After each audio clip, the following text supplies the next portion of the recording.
இன்றைய இனிய உலகில் கணினி அறிவியல் அனைத்து துறைகளுடனும் இணைக்கப்பட்டுள்ள நிலையில் அதை தனி பாடமாக கற்பிக்க தமிழக அரசு மறுப்பதை ஏற்க முடியாது என்று பாமக நிறுவனர் ராமதாஸ் தெரிவித்துள்ளார். இது தொடர்பாக அவர் வெளியிட்டுள்ள அறிக்கையில், தமிழகத்தில் 10ஆம் வகுப்பு வரை கணினி அறிவியலை தனி பாடமாக அறிவித்து அதற்கான பயிற்றுனர் பொறுப்பில் கணினி அறிவியல் பட்டத்துடன் கல்வியியல் பட்டமும் பெற்றவர்களை ஆசிரியர்களாக நியமிக்க வேண்டும் என்று கணினி அறிவியல் பட்டதாரிகள் தொடர்ந்து வலியுறுத்தி வரும் நிலையில், அந்த கோரிக்கையை ஆய்வு செய்வதற்கு கூட தமிழக அரசு முன்வராதது கண்டிக்கத்தக்கது. கணினி அறிவியலை தனி பாடமாக்க தமிழக அரசு மறுத்து வருவது மிகவும் பிற்போக்கான செயலாகும். கணினி அறிவியலை தனி பாடமாக்க வேண்டும் என்பது புதிய கோரிக்கையல்ல. 2006-2011 திமுக ஆட்சி காலத்தின் போது பாட்டாளி மக்கள் கட்சியின் தொடர் வலியுறுத்தலால் தமிழகத்தில் சமச்சீர் கல்வி முறை அறிமுகம் செய்யப்பட்டது. அதன்படி 6 முதல் 10ஆம் வகுப்பு வரை கணினி அறிவியல் தனிப்பாடமாக்கப்பட்டு அதற்கான பாடநூல்கள் அச்சிடப்பட்டு மாணவ மாணவிகளுக்கு வழங்கப்பட்டது.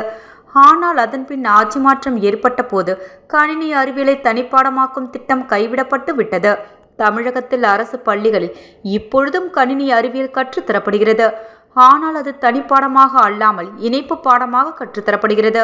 அதனால் மாணவர்களுக்கு எந்த பயனுமில்லை. மத்திய அரசுக்கு சொந்தமான கேந்திரிய வித்யாலயா பள்ளிகளில் 6 முதல் 10ஆம் வகுப்பு வரை கணினி அறிவியலின் நவீன வடிவமாக செயற்கை அறிவுத்திறன் தனி பாடமாக்கப்பட்டுள்ளது.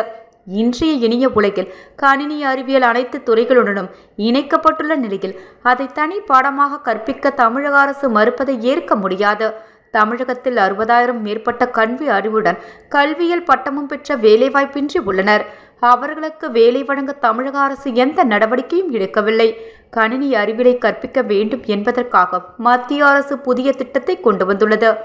மத்திய அரசின் ஒருங்கிணைந்த கல்வி திட்டத்தின் கீழ் நாடு முழுவதும் உள்ள அரசு நடுநிலை, உயர்நிலை, மேல்நிலை பள்ளிகளில் நவீன கணினி ஆய்வகங்கள் அமைக்க வேண்டும். அதற்கு கணினி ஆசிரியர்களை நியமிக்க வேண்டும்.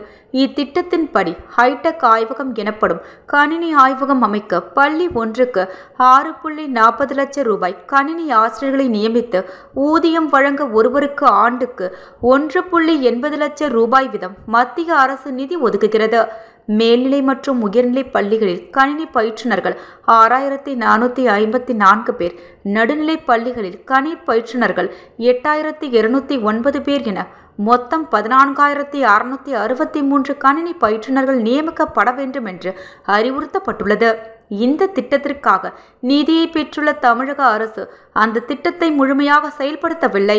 கணினி ஆய்வக பயிற்றுனர்களாக கணினி ஆசிரியர்களை நியமிப்பதற்கு பதிலாக இல்லம் தேடி கல்வி என்ற திட்டத்தில் பணியாற்றவர்களில் 8,200 பேரை தேர்வு செய்து தமிழக அரசு நியமித்துள்ளது.